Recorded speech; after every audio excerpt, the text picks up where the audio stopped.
नमस्कार, आदाब, सत श्री अकाल, जय भीम, जोहार। मेरा नाम है कन्हैया कुमार। दोस्तों, ईवीएम को जो मुद्दा गरमाया हुआ है, आपने देखा होगा कि सड़कों से लेकर के संसद तक, वहीं सुप्रीम कोर्ट तक जो सबसे बड़ा मुद्दा गरमाया हुआ है वो ईवीएम का मुद्दा गरमाया हुआ है। दोस्तों, जो सबसे ज़्यादा हमारे भारत देश का व्यक्ति नाराज है वो ईवीएम को लेकर के, उसी कड़ी में हम आप लोगों के बीच में विस्तार से जानकारी देने वाले एक सबसे बड़ी जानकारी आई है दोस्तों ईवीएम को लेकर के। जिस प्रकार से आपने देखा होगा कि महिलाएं प्रोटेस्ट में उतर आई हैं, वहीं आपने देखा होगा चीफ जस्टिस से लेकर चुनाव आयुक्त भी उतर आया है सामने, खासकर ईवीएम के खिलाफ। तो हम आप लोगों के बीच में विस्तार से जानकारी देने वाले, लेकिन हम आपसे निवेदन करते हैं, हम चाहते हैं कि वीडियो जन जन तक पहुंचे और लोगों में जागरूकता आए।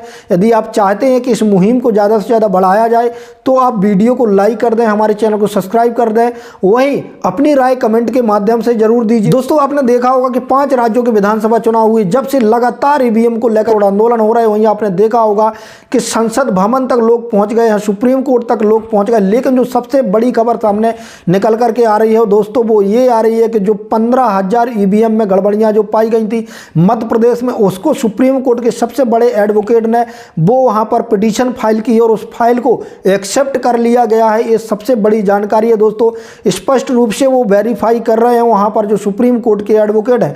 उनका कहना है कि यहाँ पर जो 15,000 कंप्लेंट जो ऑनलाइन आई थी इलेक्शन कमीशन के पास, उन सभी का डाटा निकाल करके हमने इलेक्शन कमीशन की साइट से वो रखा है। वहीं उन्होंने सीधे तौर पर कहा कि जो वहाँ पर ईवीएम थी, ईवीएम पर यदि 500 वोट पड़े हैं तो वहाँ पर कहीं देखा जा रहा है कि 1500 वोट निकले हैं, कहीं 2000 वोट निकले हैं। इस प्रकार से जो वोट की गड़बड़ियाँ की उन्होंने सीधे तौर पर चुनौती देते हुए कहा कि सुप्रीम कोर्ट में हम परत दर परत खोलने का काम करेंगे। वहीं दोस्तों, एक और सबसे बड़ी खबर निकल करके सामने आ रही ईवीएम को लेकर के कि सुप्रीम कोर्ट के सबसे बड़े एडवोकेट उन्होंने स्पष्ट रूप से कहा है कि इस पर द्रौपदी मुर्मू जी को सोचना चाहिए और इलेक्शन कमीशन को सोचना चाहिए।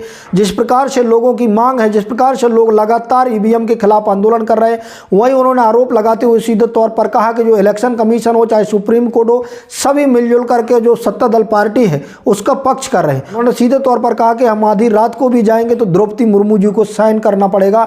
उन्होंने सीधे तौर पर कहा कि हम एविडेंस रखेंगे ईवीएम के खिलाफ। जिस प्रकार से ईवीएम में धांधली का काम चल रहा है, आपने देखा होगा सबसे बड़ी खबर थी दोस्तों जन आंदोलन। मैंने बार बार कहता हूं कि जन आंदोलन एक सबसे बड़ा ब्रह्मास्त्र होता है। वहीं जो जन आंदोलन की ताकत होती है वो सबसे बड़ी ताकत होती है। और जिस प्रकार से पोस्टर बॉय बने हुए हैं वो भानु प्रताप सिंह जी और महमूद प्राचा जी, राजेंद्र गौतम जी बने हुए।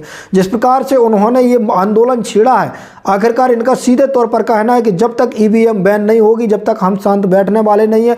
वहीं आपने देखा होगा दोस्तों कि जो लोकसभा के चुनाव है, 2 महीने बाद लोकसभा के चुनाव आने वाले हैं, उन्होंने सीधे तौर पर कहा है कि जब तक ईवीएम बैन नहीं होगी जब तक हम शांत नहीं बैठेंगे। और जो 2024 का लोकसभा चुनाव है, 2024 का लोकसभा चुनाव बैलेट पेपर से होना चाहिए, सीधे तौर पर उनका कहना है।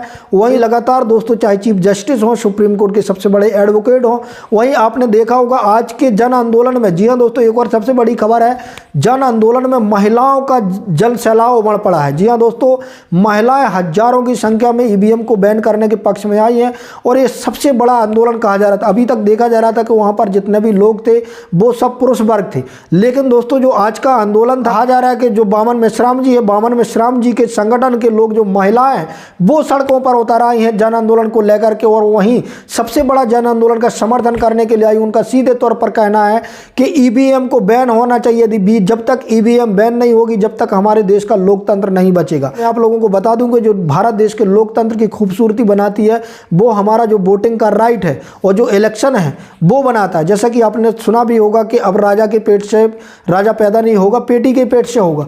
वहीं दोस्तों, इस चीज को बचाने के लिए जो जन जन है, लोग पूरे देश के उतर पड़े हैं और लोगों का आखिरकार जन सैलाब जंतर मंतर की तरफ उमड़ रहा है। वहीं आपने देखा होगा कि महिलाओं को जिस प्रकार से कहा जा रहा था कि इस आंदोलन में महिलाओं की भागीदारी नाम मात्र की है, भागीदारी इस बार महिलाओं की हुई है। जी हाँ दोस्तों, आपने देखा होगा जंतर मंतर की तरफ कितने लोग कूच करती हुई महिलाएं दिखाई दे रही हैं।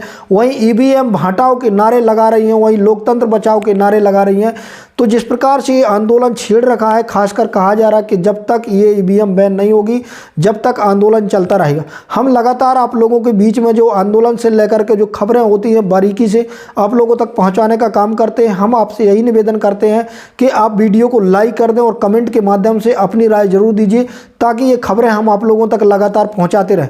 जो भी खबरें होगी अपडेट करते रहेंगे आप लोगों को। अंत में BM न्यूज़ 90 की आपसे गुजारिश है कि अभी तक हमारे चैनल को सब्सक्राइब नहीं किया तो सब्सक्राइब कर लें, साथ में बेल आइकन को प्रेस कर लें, वहीं वीडियो को लाइक जरूर कर दें। धन्यवाद।